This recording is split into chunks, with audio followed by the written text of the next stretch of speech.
Nice to meet you, Nice to meet you too, boss. Thank you so much. My name is Ed, and today I'm at the University of Arizona, which is in Tucson, Arizona, of course. And I have a banner that says, "Give me your best argument for not being vegan." Circle of life. Yeah. Have a great life, my friend. Hey, you too, boss. Thank you.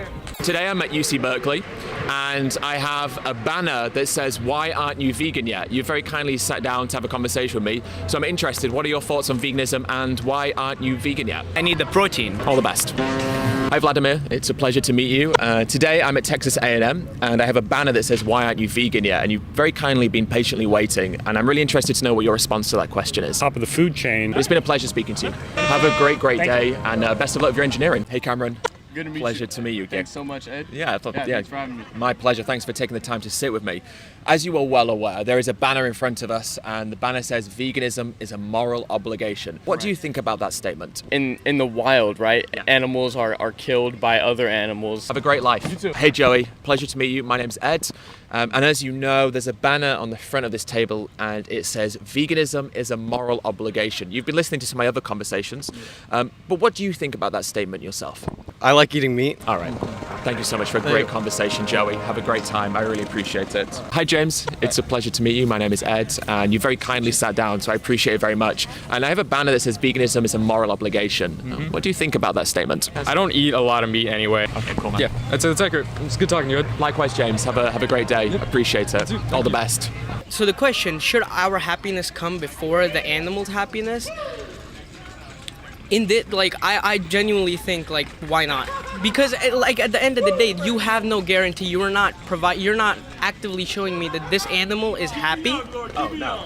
Well, I mean, they're not happy. That's the problem, isn't it? So, and the question isn't whether or not our happiness should come before their happiness, whether or not our happiness should contribute to a system that causes them suffering and kills them. So should an animal suffer and be killed for our happiness is the question. okay, one more, I guess, I need the protein. Sure. If I was a vegan, what would I eat? And don't say tofu, because tofu gets repetitive and boring. So I gotta like eat chicken, of course. Yeah, no, chicken, you can cook it 100 different ways. Yeah. Right? Which you can with tofu as well, of course. a counter question, would being a meat-eating person be okay if they came up with a system that's entirely sufferingless, entirely sufferless, that's entirely sufferingless, that's entirely sufferingless.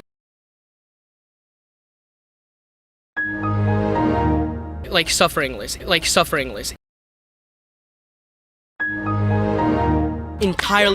Entirely sufferless. So, these animals, let's just assume, these animals do not feel an ounce of pain. So, in that case, is being vegan okay? Being meat eating, is that being a meat eater okay in that case? Well, firstly, obviously that doesn't exist, so that's not what we're supporting. But secondly, even if it did, no, because animals still has to be killed for the products that we consume.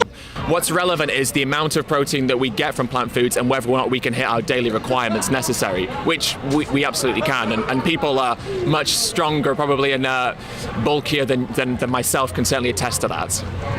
Well, I doubt that, because they don't have the literal strength. They're literally weak in that sense. So vegan bodybuilders are weak? No, vegan bodybuilders are strong, right? So it is possible? It is possible. Okay. But the determination is not there. For you, it's not there?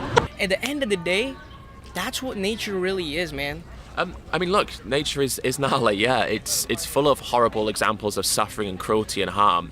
But even though that's true, does that mean that it's okay for us to cause suffering that we don't need to cause? Is it just because suffering exists, should we contribute to creating more suffering?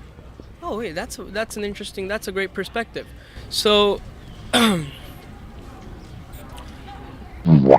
What? Do you think that non-human animals deserve moral consideration? Not really, because what are you going to do with a cow that you graze for 5-6 years? What are you going to do with a chicken? They're a literal source of food for you. But do they have to be? Yes, they do. Why do they have to be? Because if you let overpopulation of chickens and cows go on, what are you going to end up with? Why do we have so many chickens and cows? For eating. But why do they exist in the first place? Not obviously for eating, but how do they get here? there are some places who, these fuckers are poaching sharks and shit who are already endangered. Yeah. Guys, come on, don't do that, Sure, don't do that. Yeah, come on, there's lamb, beef, beautiful fucking shit you can grill and all that, bro. Tender meat, juicy.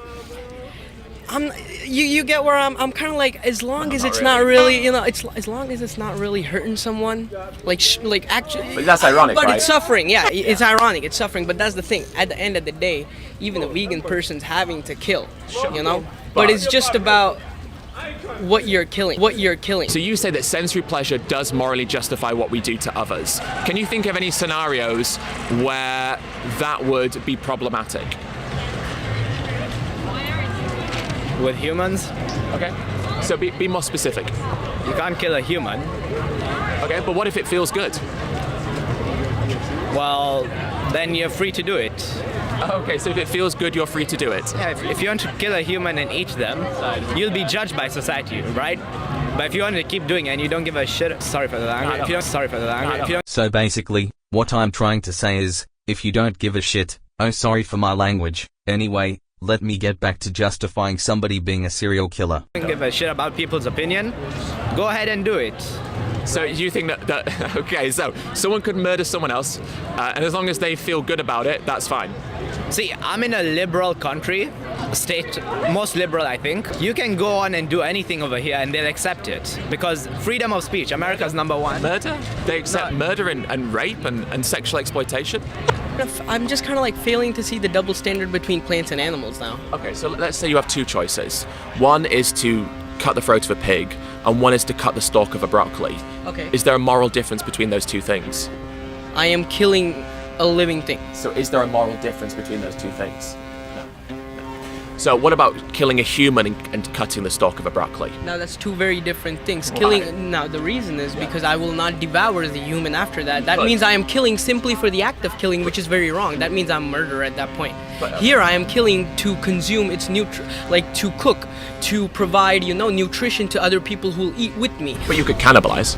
Look at how much global warming a cow causes. Yes. As opposed to a human.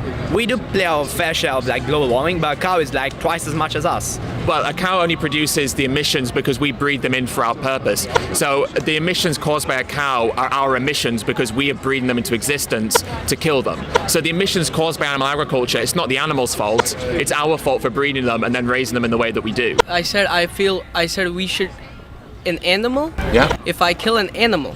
Humans are animals. Humans are animals, but there's a reason we've come to call ourselves humans now. When we say animals, when we say animals to eat, we don't consider humans. It's understood humans are not in Why? that. Why? It's because you realize you have to take someone's life Yep. unwillingly. Yeah. Animals cannot convey that. They can. Like, They can make noises, they can fight to try and survive.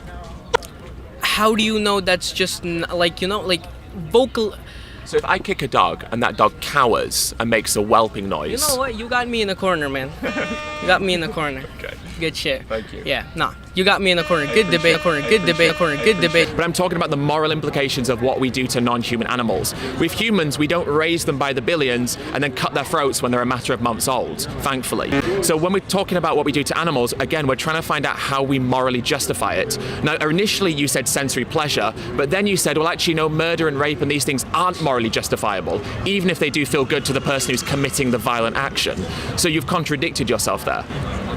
So you've contradicted yourself there. Dude, Fuck off, I don't want anything to do with you. Don't ever speak to me again. You're a fucking piece of shit. even vegans don't get your weird, stupid wannabe sense of irony here. Who is your audience? Nobody gets these dumb jokes. Dude,